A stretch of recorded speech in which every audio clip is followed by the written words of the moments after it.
आप सुन रहे हैं जगत गुरु तत्वदर्शी संत रामपाल जी महाराज द्वारा लिखित पुस्तक जीने की राह का पेज नंबर 315।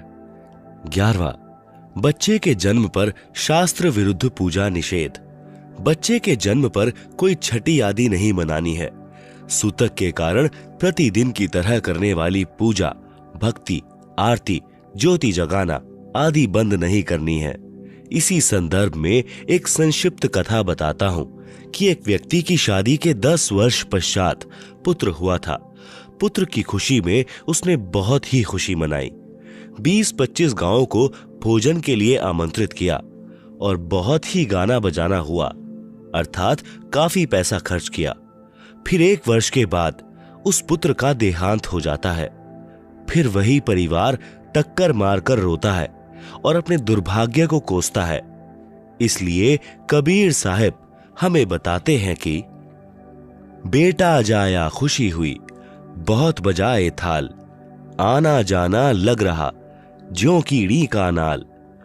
पतझड़ आवत देखकर बन रोवे मन माही, ऊंची डाली पात थे अब पीले हो जाही।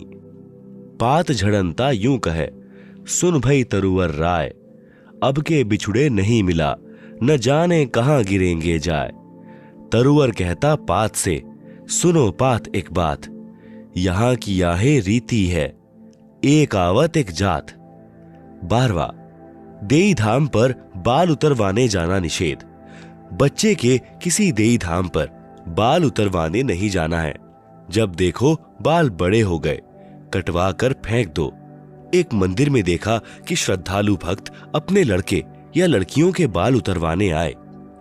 वहां पर उपस्थित नाई ने बाहर के रेट से 3 गुना पैसे लिए और एक कैंची भर बाल काट कर माता पिता को दे दिए। उन्होंने श्रद्धा से मंदिर में चढ़ाए। पुजारी ने एक थैले में डाल दिए। रात्रि को उठाकर दूर एकांत स्थान पर फेंक दिए। यह केवल नाटकबाजी है। क्यों न पहले की तरह स्वाभाविक तरीके से बाल उतरवाते रहें तथा बाहर डाल दें। परमात्मा नाम से प्रसन्न होता है, पाखंड से नहीं। 13वां, नाम जाप से सुख। नाम यानी उपदेश को केवल दुख निवारण की दृष्टिकोण से नहीं लेना चाहिए, बल्कि आत्म कल्याण के लिए लेना चाहिए। फिर सुमिरन से सर्व सुख अपने आप आ जाते हैं। कबीर साहब कहते हैं, सुमिरन से सुख होत है, सुमिरन से दुख जाए। कहें कबीर सुमिरन किए, साईं माही समाए। 14वां, व्याभिचार निषेध। पराई स्त्री को मां, बेटी, बहन की दृष्टि से देखना चाहिए। व्याभिचार महापाप है। जैसे गरीबदास जी कहते हैं, पर द्वारा स्त्री का खोले, 70 जन्म अंधा हो डोले। सुरापान मदमासाहारी, गवन करें भोगे पर नारी। 70 जन्म कटत हैं शीशम, साक्षी साहिब है जगदीशम। पर नारी ना परसियों, मानो वचन हमार। भवन चतुर्दशता सिर, त्रिलोकी का भार। पर नारी ना परसियों, सुनो शब्द सल्तंत। धर्मराय के खंभ से अर्धमुखी लटकंत। 15वां, निंदा सुनना व करना निषेध। अपने गुरु की निंदा भूल कर भी न करें और न ही सुने। सुनने से अभिप्राय है, यदि कोई आपके गुरुजी के बारे में मिथ्या बातें करे तो आपने लड़ना नहीं है, बल्कि यह समझना चाहिए कि यह बिना विचारे बोल रहा है, अर्थात झूठ कह रहा है। आप सुन रहे हैं जगत गुरु तत्वदर्शी संत रामपाल जी महाराज द्वारा लिखित पुस्तक जीने की राह का पेज नंबर 316। गुरु की निंदा सुने जो काना, ताको निश्चय नरक निदाना। अपने मुख निंदा जो करहीं, शुकर श्वान गर्भ में परहीं। निंदा तो किसी की भी नहीं करनी है और न ही सुननी है, चाहे वह आम व्यक्ति ही क्यों न हो। कबीर साहब कहते हैं कि तिनका कबहु न निंदिए, जो पांव तले हो। कबहु उठ आखिन पड़े, पीर घनेरी हो।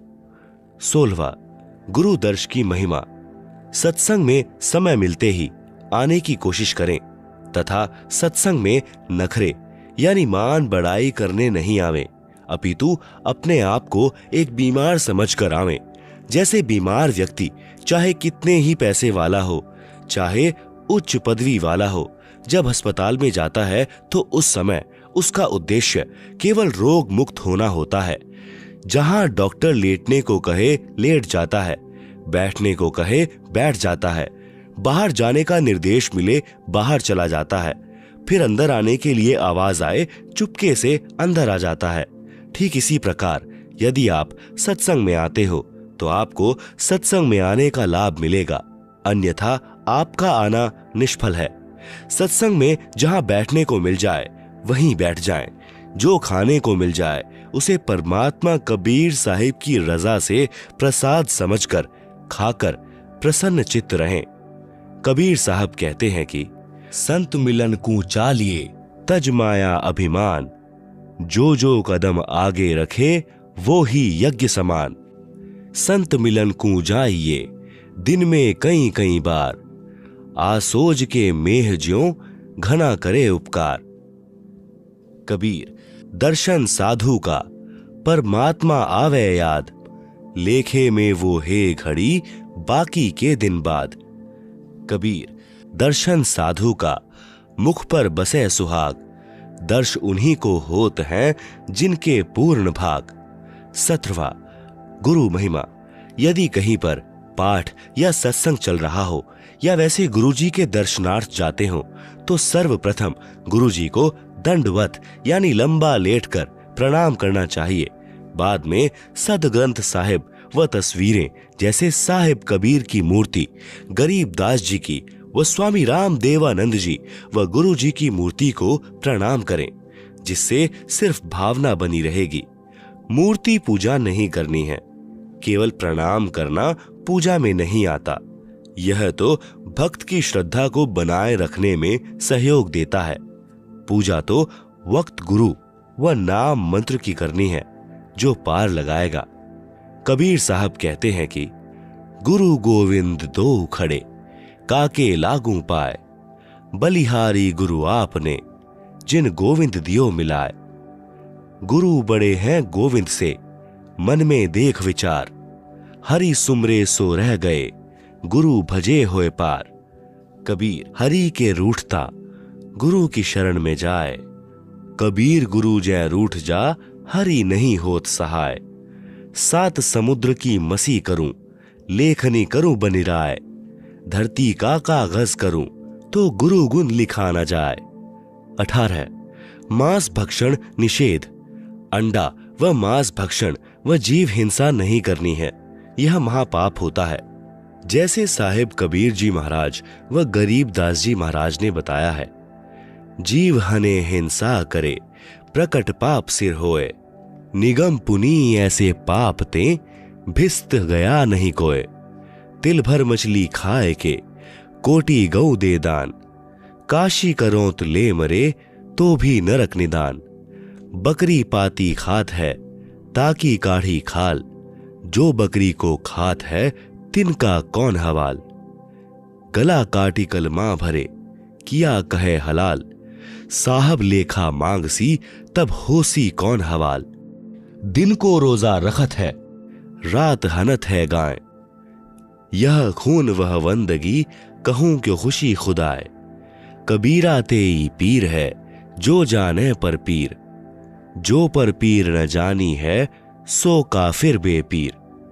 खूब खाना है खिचड़ी, माही परी टुकलौन, मांस पराया खाए के, गला कटावे कौन। मुसलमान मारे कर दसों, हिंदू मारे तरवार, कहें कबीर दोनों मिली, जह यम के द्वार। मांस आहारी मानव, प्रत्यक्ष राक्षस जानी, ताकि संगति मति करे, होई भक्ति में हानि। मांस खाएते ढेर सब, मद पीवे सो नीच, कुल की दुर्मति पर हरे, राम कहे सो ऊंच। मांस मछलियां खात हैं, सुरापान से हेत, ते नर नर के जाहिंगे, माता पिता समेत। जीव हिंसा जो करते हैं, या आगे क्या पाप। कंटक जुनी जिहान में, सिंह भेड़िया और सांप, झोटे बकरे मुर्गी ताई, लेखा सभी लेत गुसाई, मृग मोर मारे महमंता, अचराचर है जीव अनंता, जिह्वा स्वाद हिते प्राणा, नीमा नाश गया हम जाना, तीतर लवा बुटेरी चिड़िया, खूनी मारे बड़े अगड़िया, अदले बदले लेखे लेखा, समझ देख सुन ज्ञान विवेका, शब्द हमारा मानियो और सुनते हो नर नारी, जीव दया बिन कुफर है चले जमाना हारी। अनजाने में हुई हिंसा का पाप नहीं लगता। बंदी छोड़ कबीर साहिब कहते हैं, इच्छा कर मारे नहीं बिन इच्छा मर जाए, कहें कबीर तास का पाप नहीं लगाए। आप सुन रहे हैं जगत गुरु तत्वदर्शी संत रामपाल जी महाराज द्वारा लिखित पुस्तक जीने की राह का पेज नंबर 317। 19 गुरुद्रोही का संपर्क निषेध। यदि कोई भक्त गुरु जी से द्रोह यानी गुरु जी से विमुख हो जाता है, करता है वह महापाप का भागी हो जाता है। यदि किसी को मार्ग अच्छा न लगे तो अपना गुरु बदल सकता है। यदि वह पूर्व गुरु के साथ बैर व निंदा करता है तो वह गुरुद्रोही कहलाता है। ऐसे व्यक्ति से भक्ति चर्चा करने में उपदेशी को दोष लगता है, उसकी भक्ति समाप्त हो जाती है। गरीबदास जी कहते हैं, गुरुद्रोही की पैड़ पर जे पग आवे बीर, 84 निश्चय पड़े सतगुरु कहें कबीर, जान बूझ साची तजय करे झूठे से नेह, जाकी संगत हे प्रभु स्वपन में भी ना देह। अर्थात गुरुद्रोही के पास जाने वाला भक्ति रहित होकर नरक व लख 84 जूनियों में चला जाएगा। 20 जुआ निषेध। जुआ ताश कभी नहीं खेलना चाहिए। बंदी छोड़ कबीर साहिब कहते हैं, मांस भखें और मद पिएं, धन वेश्या सो खाएं, जुआ खेली चोरी करें, अंत समूल आ जाए। 21 नाच गान निषेध। किसी भी प्रकार के खुशी के अवसर पर नाचना व अश्लील गाने गाना भक्ति भाव के विरुद्ध है। जैसे एक समय एक विधवा बहन किसी खुशी के अवसर पर अपने रिश्तेदार के घर पर गई हुई थी। सभी खुशी के साथ नाच गा रहे थे, परंतु वह बहन एक तरफ बैठकर प्रभु चिंतन में लगी हुई थी। फिर उनके रिश्तेदारों ने उससे पूछा कि आप ऐसे क्यों निराश बैठे हो, आप भी हमारी तरह नाचो गाओ और खुशी मनाओ। इस पर वह बहन कहती है कि किसकी खुशी मनाऊं, मुझ विधवा का एक ही पुत्र था, वह भी भगवान को प्यारा हो चुका है, अब क्या खुशी है मेरे लिए। ठीक इसी प्रकार इस काल के लोक में प्रत्येक व्यक्ति की स्थिति है। यहां पर गुरु नानक देव जी की वाणी है कि ना जाने काल की कर डारे, किस विधि ढल पासा आवे, जिन्हा दे सिरते मौत खुड़ गदी, उन्हानू केड़ा हासावे, साध मिले साडी शादी होंदी, बिछड़ दां दिल गिरी वे, अखदे नानक सुनो जिहाना, मुश्किल हाल फकीरी वे। कबीर साहिब जी महाराज भी कहते हैं कि झूठे सुख को सुख कहे, मान रहा मनमोद, सकल चबीना काल का, कुछ मुख में कुछ कोद, बेटा जाया खुशी हुई, बहुत बजाए थाल, आवन जाना लग रहा, ज्यों कीड़ी का नाल। आप सुन रहे हैं जगत गुरु तत्वदर्शी संत रामपाल जी महाराज द्वारा लिखित पुस्तक जीने की राह का पेज नंबर 318। विशेष। स्त्री तथा पुरुष दोनों ही परमात्मा प्राप्ति के अधिकारी हैं। स्त्रियों को मासिक धर्म के दिनों में भी अपनी दैनिक पूजा ज्योति लगाना बंद नहीं करना चाहिए। न ही किसी के देहांत या जन्म पर भी दैनिक पूजा कर्म बंद नहीं करना है। नोट: जो भक्तजन इन 21 सूत्रीय आदेशों का पालन नहीं करेगा उसका नाम समाप्त हो जाएगा। यदि अनजाने में कोई गलती भी हो जाती है तो वह माफ हो जाती है। यदि जानबूझकर कोई गलती की है तो वह भक्त नाम रहित हो जाता है। इसका समाधान यही है कि गुरुदेव जी से क्षमा याचना करके दोबारा नाम उपदेश लेना होगा। लेखक संत रामपाल दास महाराज, सतलोक आश्रम, बरवाला, जिला हिसार, हरियाणा, भारत। आप सुन रहे हैं जगत गुरु तत्वदर्शी संत रामपाल जी महाराज द्वारा लिखित पुस्तक जीने की राह का पेज नंबर 319। शास्त्रानुकूल भक्ति साधना से हुए भक्तों को लाभ, गुर्दे ठीक करना व शैतान को इंसान बनाना। मैं भक्त जगदीश पुत्र श्री प्रभुराम, गांव पंजाब खोड़, दिल्ली 81, डीटीसी यानी दिल्ली ट्रांसपोर्ट कॉरपोरेशन में मैकेनिक हूं। मुझे शराब ने राक्षस वृत्ति का इंसान बना दिया था। शराब पीना, मुर्गे खाना, सिगरेट पीना, हुक्का पीना। मैं नौकरी से शाम को लगभग 7 या 8 बजे आता था। कई बार घर आने में शराब ज्यादा पीने पर 9 या 10 भी बज जाते थे। शराब में पागल हुए एक बार इधर एक बार उधर लड़खड़ाते हुए पैरों से घर में घुसता था। आते ही पत्नी व बच्चों को पीटना शुरू कर देना। हर रोज घर में कहर होता था। जिन बच्चों को प्यार के साथ अपनी छाती से लगाना चाहिए था, वे मासूम बच्चे मुझको देखकर चारपाई के नीचे घुस जाते थे।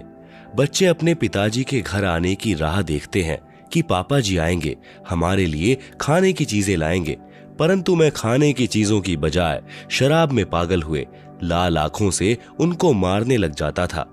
दूसरी तरफ मेरी धर्म पत्नी सुमित्रा देवी भी अपने दुखी जीवन के साथ खतरनाक बीमारी से जूझती हुई श्वास पूरे कर रही थी। उसके दोनों गुर्दे खराब हो चुके थे।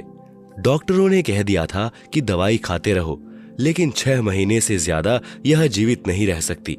ऑल इंडिया मेडिकल और डॉक्टर राम मनोहर लोहिया हॉस्पिटल दिल्ली से भी यह रिपोर्ट मिली कि गुर्दे खराब हो चुके हैं और यह 6 महीने से ज्यादा जीवित नहीं रह सकती, और साथ में दवाई भी अंत समय तक खाते रहना होगा। उन मासूम बच्चों का क्या हाल होगा जिनका पिता शराब पीता हो, मां मृत्युशैया पर हो, कोई वजन का कार्य नहीं कर सकती।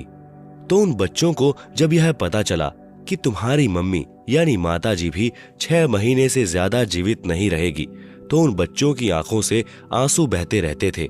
एक तो पिताजी शराबी और दूसरी तरफ हमारी माताजी जानलेवा बीमारी से पीड़ित। हमारा क्या होगा? 3 लड़के तथा 1 लड़की अपनी माताजी के पास गिरकर रोने लगे तथा कहा कि हे भगवान, हम सबको भी हमारी माताजी के साथ ही अपने पास बुला लेना। यहाँ किसके सहारे जिएंगे? परमात्मा ने उन बच्चों की भी पुकार सुनी और हमारे भी शुभ कर्म उदय हुए कि हमारे पड़ोस में ही भक्तमती निहाली देवी ने अपने गुरुदेव संत रामपाल जी महाराज की आज्ञा अनुसार 30, 31, 1 जनवरी 1997 को सद्गुरु गरीबदास जी महाराज की अमृतमयी वाणी 3 दिन का अखंड पाठ अपने घर करवाया, जिसमें संत रामपाल जी महाराज ने 31 दिसंबर 1996 को रात्रि में 9 से 11 बजे तक सत्संग किया। मेरी धर्म पत्नी सुमित्रा देवी भी पड़ोस में सत्संग सुनने के लिए चली गई। थोड़ी देर बाद मैं यानी जगदीश भी अपनी नौकरी से घर आ गया। घर आने पर बच्चों से पता चला कि हमारी माताजी पड़ोस में माई निहाली देवी के घर सत्संग सुनने के लिए गई हैं। यह सुनकर मैं बहुत क्रोधित हुआ और मैंने कहा कि कहां पाखंडियों के पास चली गई, मैं अभी उसको पीटते हुए घर लाता हूं। यह विचार कर मैं भक्तमती निहाली देवी के घर चला गया। मैंने शराब पी रखी थी। जब मैं निहाली माई के घर पहुंचा तो संत रामपाल जी महाराज सत्संग कर रहे थे। बहुत से भक्तजन सत्संग सुन रहे थे। उन सभी को देखकर मैं कुछ नहीं बोला और चुपचाप सबसे पीछे बैठ गया।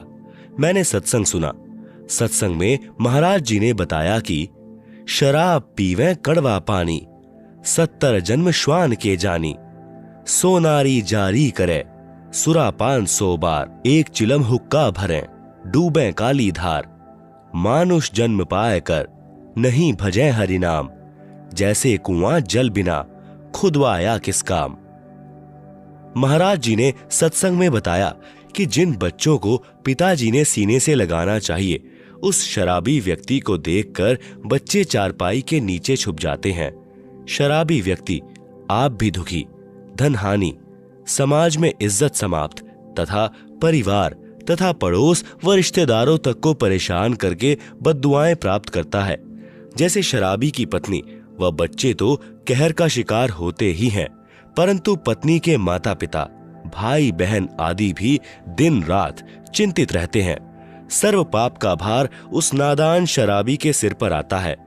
मनुष्य जन प्रभु ने भक्ति करके आत्म कल्याण करने को दिया है, इसको शराब आदि में नष्ट नहीं करना चाहिए। जैसे बच्चा स्कूल में शिक्षा ग्रहण नहीं करता, आवारागर्दी में घूमता रहता है, वह शिक्षा से वंचित रह जाता है। फिर सारी आयु मजदूरी करके जीवन निर्वाह करता है। फिर उसे याद आता है कि यदि मैं आवारागर्दी न करता तो आज अन्य सहपाठियों की तरह बड़ा अधिकारी होता, परंतु अब क्या बने, यह तो उस समय सोचना था। कबीर साहब कहते हैं कि अच्छे दिन पीछे गए, गुरु से किया न हेत, अब पछतावा क्या करें जब चिड़िया चुग गई खेत। इसी प्रकार यदि मनुष्य जन्म में जो प्राणी प्रभु भक्ति नहीं करता वह पशु पक्षियों की योनियों को प्राप्त होता है। जो व्यक्ति शराब पीता है वह शराब के नशे में खाने की भरी थाली को लात मारता है। भक्ति न करने से भिन्न भिन्न प्राणियों की योनियों में कष्ट उठाता है। कभी वह कुत्ते की योनि धारण करता है। कुत्ता सारी रात सर्दी में भी गली में रहता है, ऊपर से वर्षा तथा सर्दियों की रात्रि में महा कष्ट उठाता है। सुबह भूख सताती है, किसी घर की रसोई में घुसने की चेष्टा करता है। घर वाले डंडा या पत्थर मारते हैं। कुत्ता बहुत देर तक चिल्लाता रहता है, फिर अन्य घर में घुसता है। वहां न जाने रोटी मिलेगी या सोटी यानी डंडा। यदि वहां भी डंडा नसीब में हुआ तो वह शराबी जो अब कुत्ता बना है गांव के बाहर जाता है। भूख से व्याकुल हुआ मनुष्यों का मल खाता है। यदि वह नादान प्राणी जब मनुष्य शरीर में था सत्संग में आता, अच्छे विचार सुनता, बुराई त्याग कर अपना कल्याण करवाता तथा बच्चों को अच्छी शिक्षा तथा प्रभु की दीक्षा प्रदान करवाता, सदा सुखी हो जाता। शराब का नशा कुछ समय रहता है, परमात्मा के नाम भजन से हुए सुख का आनंद सदा साथ रहता है। उपरोक्त सत्संग आदरणीय संत रामपाल जी महाराज का सुनकर मेरी शराब छू मंत्र हो गई। आंखों से आंसू बह चले। घर चला गया, नींद नहीं आई। 1 जनवरी 1997 को दोपहर 1:30 बजे अपनी पत्नी को साथ लेकर संत रामपाल जी महाराज के पास गया। उनसे आत्म कल्याण के लिए उपदेश प्राप्त किया। उसके बाद आज 2005 तक शराब, तंबाकू तथा मांस छुआ भी नहीं। मेरी पत्नी ने भी सद्गुरु रामपाल जी से उपदेश लिया। उस दिन के बाद वह बिल्कुल स्वस्थ है। डॉक्टरों के इलाज तथा बीमारी की एक्सरे आदि की रिपोर्ट आज भी हमारे घर रखी है। जन जन को दिखाते हैं। संत रूप में आए परमेश्वर के संदेश वाहक संत रामपाल को पहचानो। मुफ्त नाम उपदेश प्राप्त करके कृपया अपना कल्याण करवाएं। भक्त जगदीश दास। आप सुन रहे हैं जगत गुरु तत्वदर्शी संत रामपाल जी महाराज द्वारा लिखित पुस्तक जीने की राह का पेज नंबर 321, 11,000 वोल्टेज के तार से छुड़वाना। मैं भक्त सुरेश दास, पुत्र श्री चांदराम, निवासी गांव धनाना, जिला सोनीपत, जो कि फिलहाल शास्त्री नगर, रोहतक, हरियाणा का निवासी हूं। सद्गुरु जी से नाम उपदेश लेने से पहले मेरे घर की आर्थिक स्थिति बहुत कमजोर थी। परिवार का कोई भी ऐसा सदस्य नहीं था जो कि कभी बीमार न रहता हो। मेरी पत्नी को भूत प्रेत बहुत ही ज्यादा परेशान करते थे। इतना कष्ट रहने के बावजूद हम देवी देवताओं की बहुत पूजा करते थे तथा मेरी हनुमान जी में बहुत ज्यादा आस्था थी।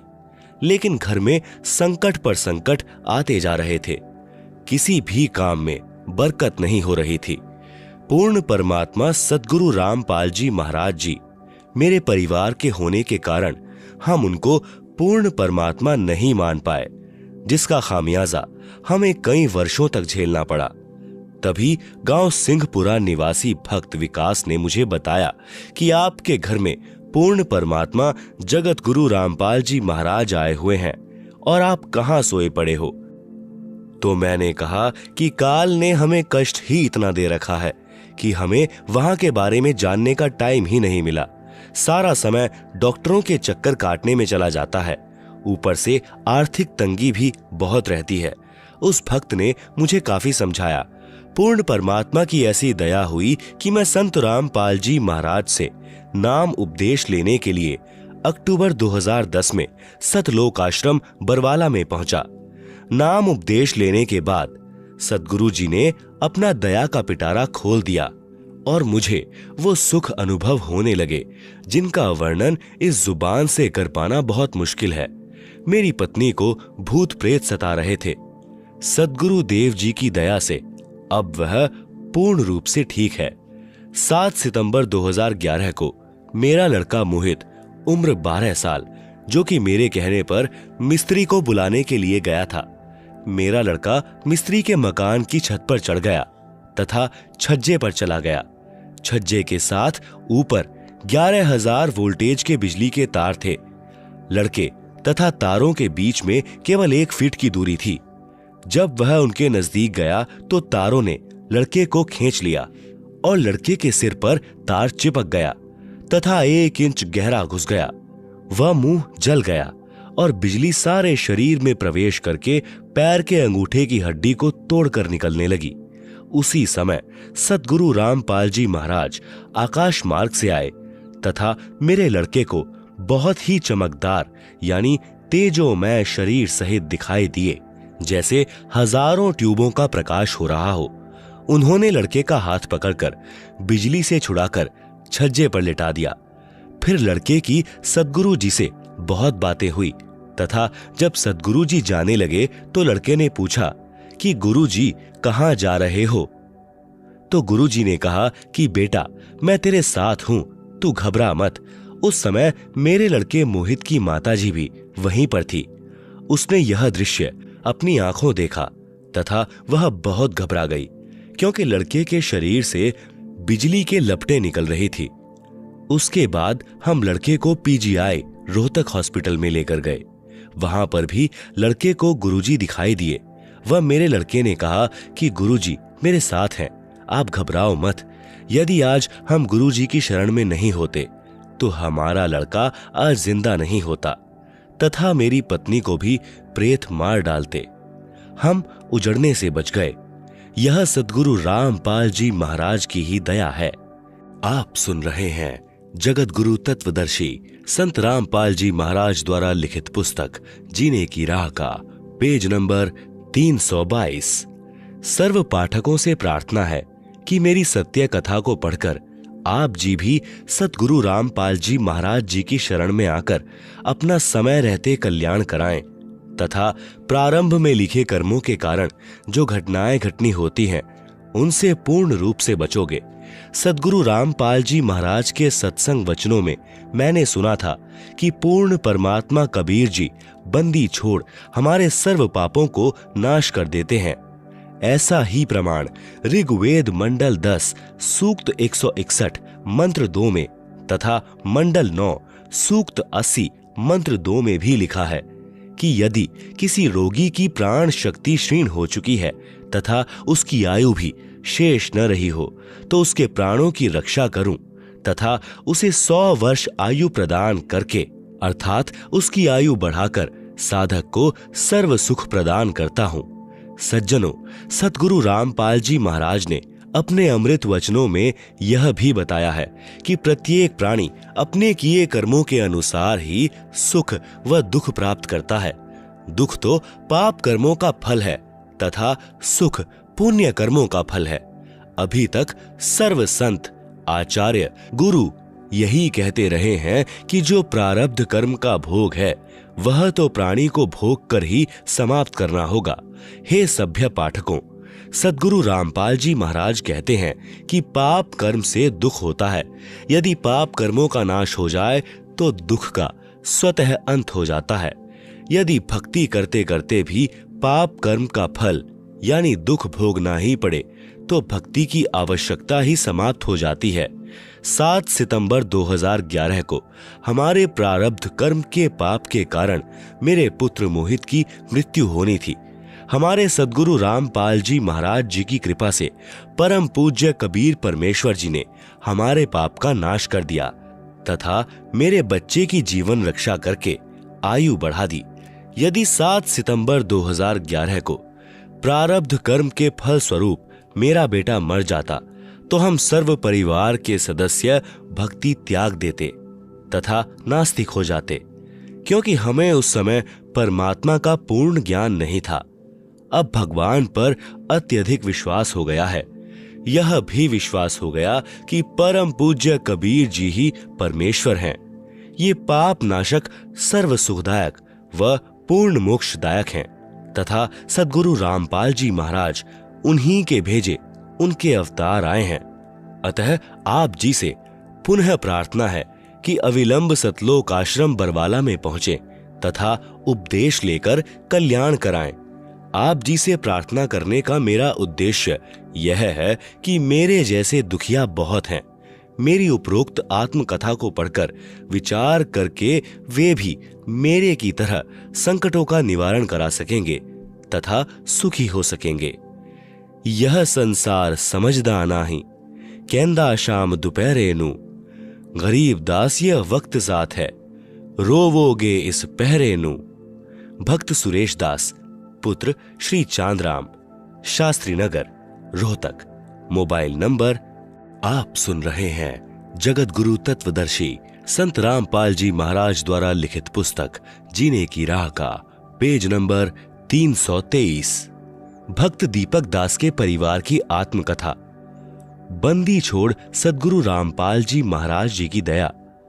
मुझ दास का नाम दीपक दास, पुत्र श्री बलजीत सिंह, गांव महलाना, जिला सोनीपत है। हम 3 पीढ़ियों से राधा स्वामी पंथ डेरा बाबा जयमल सिंह से नाम उपदेशी थे। सबसे पहले मेरी दादी जी की माता जी यानी मेरे पिताजी की नानी जी ने राधा स्वामी पंथ से नाम उपदेश ले रखा था। उसके बाद मेरे दादा दादी जी और फिर मेरे माता पिताजी ने भी राधा स्वामी पंथ के संत गुरविंद्र सिंह जी से नाम लिया हुआ था। हम भी गुरविंद्र जी महाराज को पूर्ण पुरुष मानते थे तथा इस पंथ में पूर्ण श्रद्धा यह सोचकर रखते थे कि यह संसार में प्रभु प्राप्ति का श्रेष्ठ पंथ है और उनके विशाल डेरे और विशाल संगत समूह को देखकर विशेष आकर्षित थे और सेवा करने के लिए डेरा बाबा जयमल सिंह व्यास यानी पंजाब में तथा छतरपुर पूसा रोड दिल्ली भी जाते रहते थे। लेकिन इस पंथ में उम्र विशेष में नाम दिया जाता है, इसलिए अभी मैं इस पात्रता के लिए अयोग्य था। मेरे माता पिता जिस दिन छतरपुर से नाम लेने के लिए गए हुए थे, उसी दिन मेरे छोटे भाई उम्र 5 के हाथ से पड़ोस के एक बच्चे की आंख में कोई वस्तु अनजाने में लग गई। जब शाम को नाम उपदेश लेकर मेरे माता पिता वापस आए, उसी दिन से हमारा व हमारे पड़ोसियों का वैर हो गया कि आपके बेटे ने हमारे बेटे की आंख में जानबूझकर चोट मारी है, और उसी दिन से हमारे ऊपर दुखों का पहाड़ टूट पड़ा। उसी दौरान मेरे दादाजी का बीमारी के कारण देहांत हो गया। जब मेरे दादाजी का पार्थिव शरीर दूसरे कमरे में रखा हुआ था, तो उस समय मेरी दादी जी, जिनका देहांत हुए 12 वर्ष हो चुके थे, मेरी बुआ प्रेमवती में प्रेत की तरह प्रवेश करके बोली। मेरी दादी ने भी राधा स्वामी पंथ से प्राप्त 5 नामों की बहुत ज्यादा साधना कर रखी थी। वे नियमित रूप से 3 बजे ही व दिन में भी भजन व सुमिरन करने के लिए बैठ जाती थी और घंटों राधा स्वामी पंथ के बताए नामों का जाप व अभ्यास किया करती थी कि आज तुम्हारे दादाजी का जीवन संस्कार समाप्त हो गया, इसलिए मैं तुम्हें संभालने आई हूँ। मेरी दादी जी को जीवित अवस्था में सांस की बीमारी के कारण खांसी रहती थी। वे 12 साल के बाद भी ज्यों की त्यों ही खांस रही थी। तब हमने पूछा कि दादी जी, आप तो बहुत दुखी दिखाई दे रही हो, क्या आप सतलोक नहीं गई?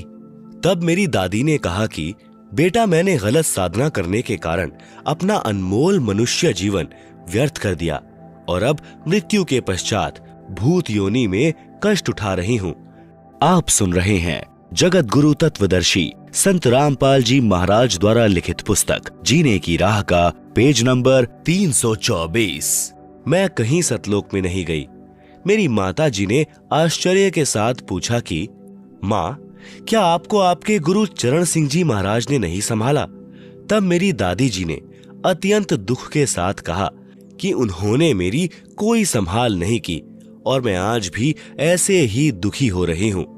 उस घटना के 2 साल बाद एक दिन मेरी दूसरी बुआ कमला देवी के अंदर मेरे दादाजी प्रेतवत प्रवेश करके बोले और कहा कि मैं तो बहुत दुखी हूँ तथा मेरी कोई गति नहीं हुई, मैं नहाना चाहता हूँ। यह सुनकर मेरी माता जी ने दुख व आश्चर्य से कहा कि आप तो सतलोक में गए थे, क्या वहां पर नहाने के लिए पानी भी नहीं है? लेकिन दादाजी ने कोई जवाब नहीं दिया। फिर मेरी माताजी मेरे दादाजी यानी जो मेरी बुआ कमला देवी में प्रेतवत प्रवेश थे को नहलाने लगी तो वह कहने लगे कि बेटी, मैं अपने आप नहा लूंगा। तो मेरी माताजी ने दादाजी को, हालांकि वह मेरी बुआ जी में प्रवेश थे, इसलिए बुआ वाले कपड़े ही पहना दिए। तो मेरे दादाजी बोले, बस बेटी मेरी धोती ले आओ, मैं बांध लूंगा। मेरी माताजी ने ऐसे ही एक चद्दर पकड़ा दी जो उन्होंने कपड़ों के ऊपर से ही लपेट ली। फिर कहा कि मेरे लिए चाय बनाओ और जल्दी जल्दी में ही चाय पी ली। मैंने पूछा कि दादाजी, आप सतलोक नहीं गए? तो उन्होंने कहा कि बेटा, मैं तो बहुत कष्ट में हूँ। मेरी माताजी ने फिर पूछा कि आप तो राधा स्वामी हजूर चरण सिंह जी महाराज से नाम उपदेशी थे, भक्ति भी करते थे, क्या उन्होंने आपकी कोई संभाल नहीं की? तब मेरे दादाजी, जो मेरी बुआ कमला देवी में प्रेतवत प्रवेश थे, ने कहा कि उन्होंने मेरी कोई संभाल नहीं की, मैं तो ऐसे ही धक्के खाता फिर रहा हूं। उसी दौरान मेरी आंखें भी इतनी कमजोर हो गई थी कि मुझे कम दिखाई देने लग गया था और चश्मा बार बार बदलवाना पड़ा था। मैं एक दोस्त के साथ पढ़ने के लिए उसके पास जाता था।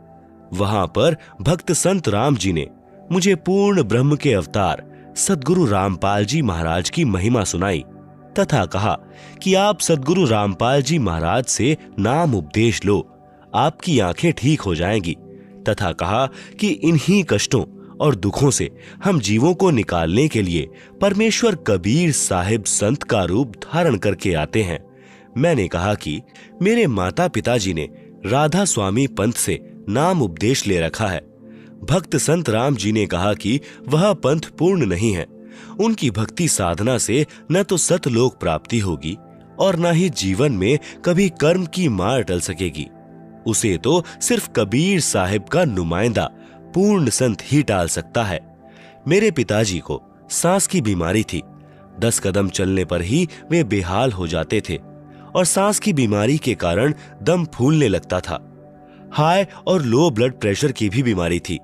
मेरे पिताजी को इलेक्शन ड्यूटी के दौरान हार्ट अटैक हुआ, पर कर्म संस्कार वश वे बच गए। लेकिन तब हम यही सोचते रहे कि राधा स्वामी पंथी संत गुरविंद्र सिंह जी महाराज ने हार्ट अटैक से बचा लिया, बड़ी रजा की। लेकिन उसके बाद तो आप सुन रहे हैं जगत गुरु तत्वदर्शी संत रामपाल जी महाराज द्वारा लिखित पुस्तक जीने की राह का पेज नंबर 324। आप सुन रहे हैं जगत गुरु तत्वदर्शी संत रामपाल जी महाराज द्वारा लिखित पुस्तक जीने की राह का पेज नंबर 325। हमने सर्दियों की एक एक रात में अपने पिताजी का एक एक सांस टूटते देखा है। बिल्कुल मृत प्राय हो जाते थे और सिवाय बैठकर रोने के हम कुछ नहीं कर पाते थे, क्योंकि दवाइयों का भी आखिर आ चुका था। डॉक्टर जितनी ज्यादा से ज्यादा डोज दवाई की बढ़ा सकते थे बढ़ा चुके थे, इससे ज्यादा वे खुराक को नहीं बढ़ा सकते थे।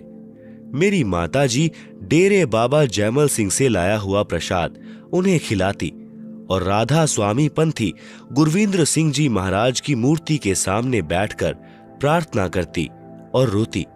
उसी समय मेरे छोटे भाई को ओपरे यानी प्रेत प्रकोप की शिकायत रहने लगी। वह रात को चमक कर उठ जाता था तथा कहता था कि कोई मेरा पैर पकड़कर खींच रहा है और मुझे सोने नहीं दे रहा है। वह भी बहुत बीमार रहने लगा।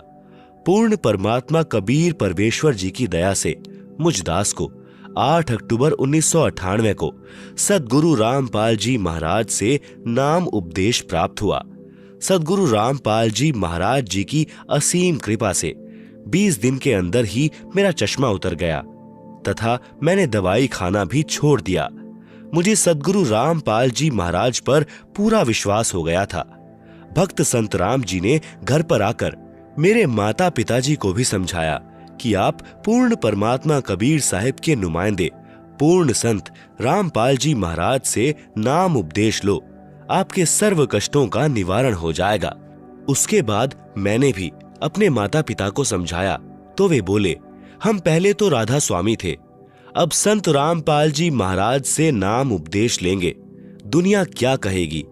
तब मैंने कहा कि पिताजी, यदि एक डॉक्टर से इलाज नहीं हो रहा तो क्या दूसरा डॉक्टर नहीं बदलते। परंतु दुखी बहुत थे। कुछ समय बाद कबीर परमेश्वर जी की शरण में आ गए और राधा स्वामी पंथ के उन 5 नामों का त्याग करके पूर्ण संत सद्गुरु रामपाल जी महाराज से नाम उपदेश ले लिया। सद्गुरु कबीर साहिब जी कहते हैं, शरण पड़े को गुरु संभाले, जान के बालक भोला रे। सारे परिवार के नाम लेने के साथ ही हमारे अच्छे दिन शुरू हो गए। मेरे भाई का ओपरा यानी प्रेत बाधा ठीक हो गया।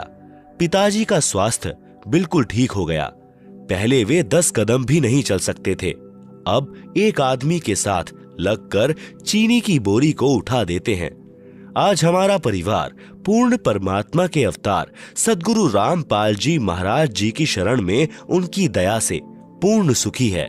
परंतु हमारे दादा दादी व पिताजी की नानी जी के मनुष्य जीवन का जो नुकसान हुआ उसकी भरपाई किसी भी प्रकार से नहीं हो सकती। यदि किसी आदमी की जान बचाने के लिए लाखों और करोड़ों रुपए खर्च कर दिए जाएं और उसकी जान बच जाए तो उसे उस खर्च हुए पैसे का कोई मलाल नहीं होता और सोचता है कि चलो जान तो बची।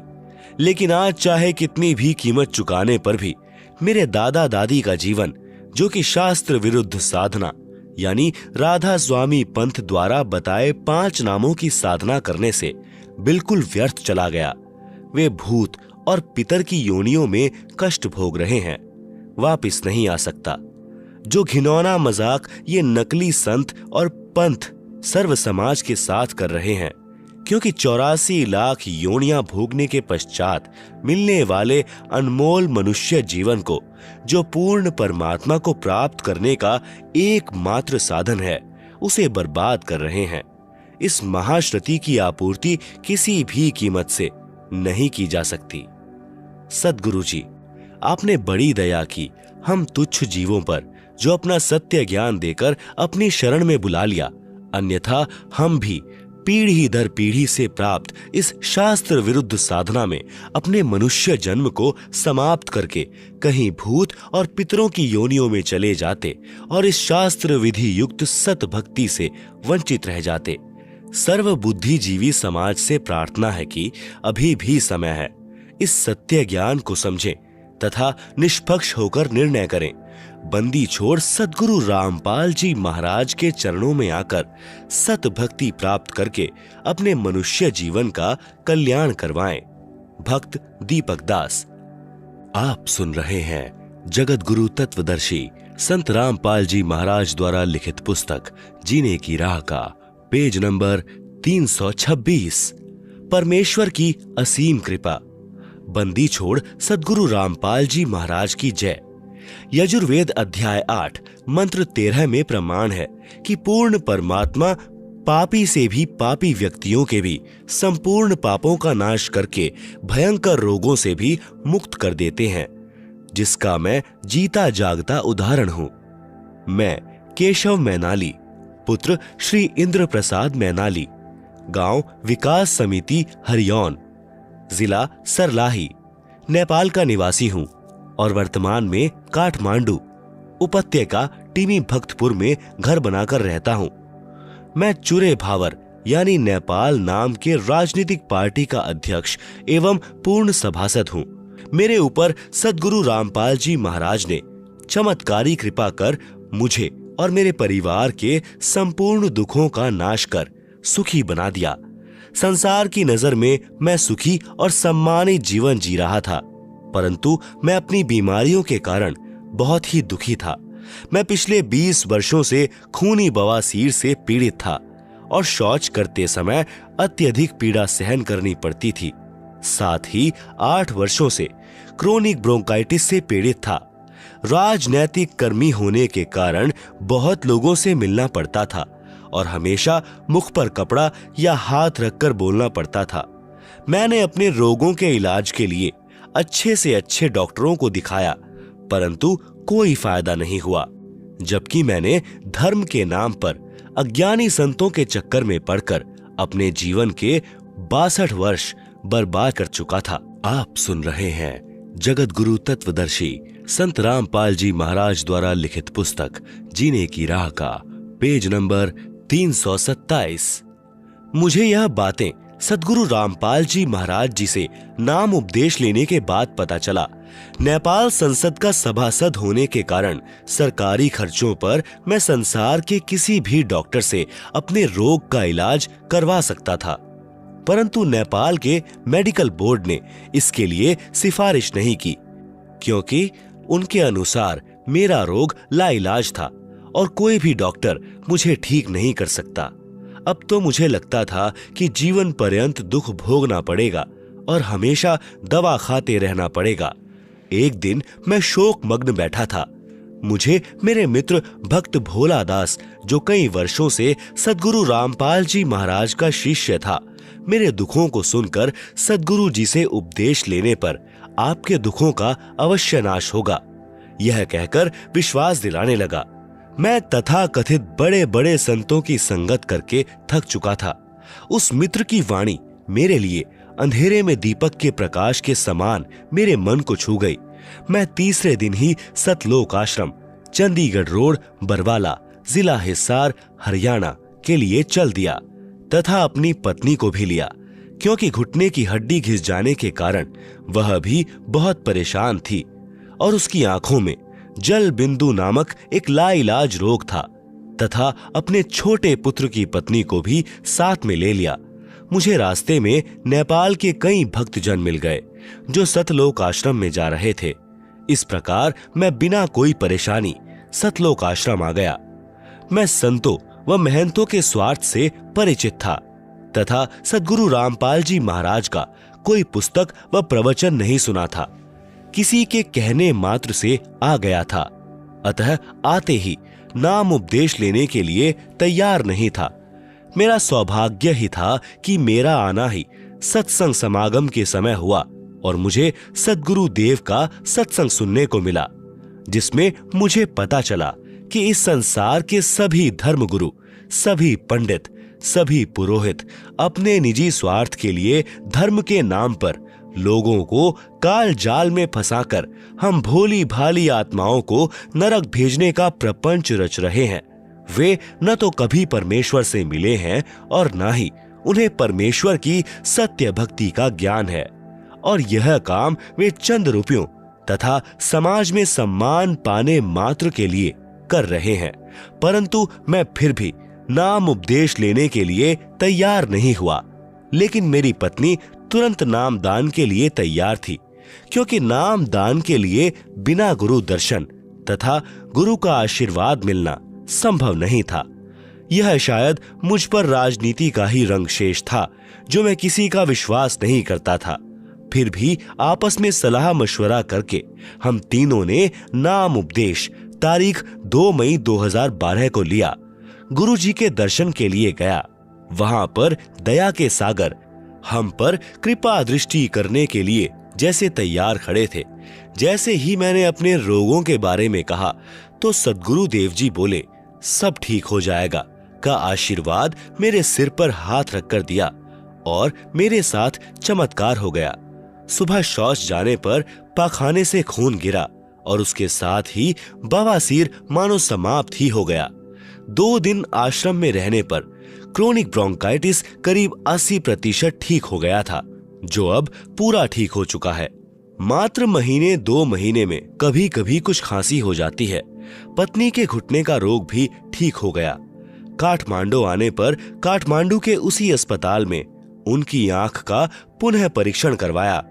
डॉक्टर भी यह देखकर आश्चर्यचकित हो गए कि उनकी आंखों में जल बिंदु नामक रोग का कोई नामो निशान भी नहीं है और आंखें पूर्णतया ठीक हैं। मेरा रोग मुक्ति का चमत्कार परिवार, रिश्तेदारी तथा पड़ोस में चारों तरफ फैल गया। मेरे परिवार के अन्य सदस्य भी किसी न किसी रोग से परेशान थे। जैसे मेरे बड़े भाई जो खुद एक डॉक्टर हैं, उनका सारा शरीर फूल जाता था। मेरी बेटी को महीनावारी यानी मेंसेस के समय असाध्य रूप से पेट में दर्द होता था। मेरी दूसरी बेटी जो पेशे से वकील है, साइटिका और गले की हड्डी घिसने के रोग से जीवन से निराश हो चुकी थी तथा मेरी बहन का पति भी जल बिंदु रोग से पीड़ित था। सभी मेरे ऊपर सद्गुरुदेव की कृपा से बहुत ही प्रभावित हुए। तब तक मैं आश्रम के नियमों और भक्ति भाव से थोड़ा बहुत परिचित हो गया था। मैंने सभी को ज्ञान गंगा पुस्तक अच्छी तरह पढ़ने के लिए प्रेरित किया। अगली बार जब मैं आश्रम आने लगा तो सभी को साथ ले लिया। सभी ने नाम उपदेश लिया, विश्वास के साथ भक्ति की। आज सभी रोग मुक्त होकर सुखी जीवन जी रहे हैं। सद्गुरु रामपाल जी महाराज पूर्ण परमात्मा के प्रतिरूप नहीं, पूर्ण परमात्मा ही हैं, जो अपने को छुपा कर रख रहे हैं और अपने को पूर्ण परमात्मा का दास कहते हैं और धरती पर फंसे हुए जीवों को बंधन मुक्त करके सतलोक ले जाने के लिए आए हैं। हमारे सदग्रंथों में प्रमाण है कि जब कलयुग का 5505 वर्ष बीत जाएगा तो तारणहार संत जग तारण के लिए धरती पर आएंगे। कबीर साहब कहते हैं, 5000 अरु 505 जब कलयुग बीत जाए, महापुरुष फरमान तब जग तारण को आए। सर्व प्रेमी भक्तों, समय आ गया है। पूर्ण संत भी आ गए हैं और ज्ञान अमृत वर्षा कर रहे हैं। वर्तमान के सभी नकली संत महंत रूपी ठगों से बचो और जल्द से जल्द सद्गुरु के चरण में आकर निशुल्क नाम उपदेश लेकर अपना कल्याण कराओ और पूर्ण मोक्ष प्राप्त करो। सत साहिब, केशव प्रसाद मैनाली, दास, काठमांडू, नेपाल। सतलोक आश्रम की अन्य पुस्तकें: आध्यात्मिक ज्ञान गंगा, गहरी नजर गीता में, गीता तेरा ज्ञान अमृत, सृष्टि रचना संपूर्ण, मानवता का हास तथा विकास आदि। हमारी वेबसाइट www.jagatgururampalji.org से डाउनलोड कर सकते हैं।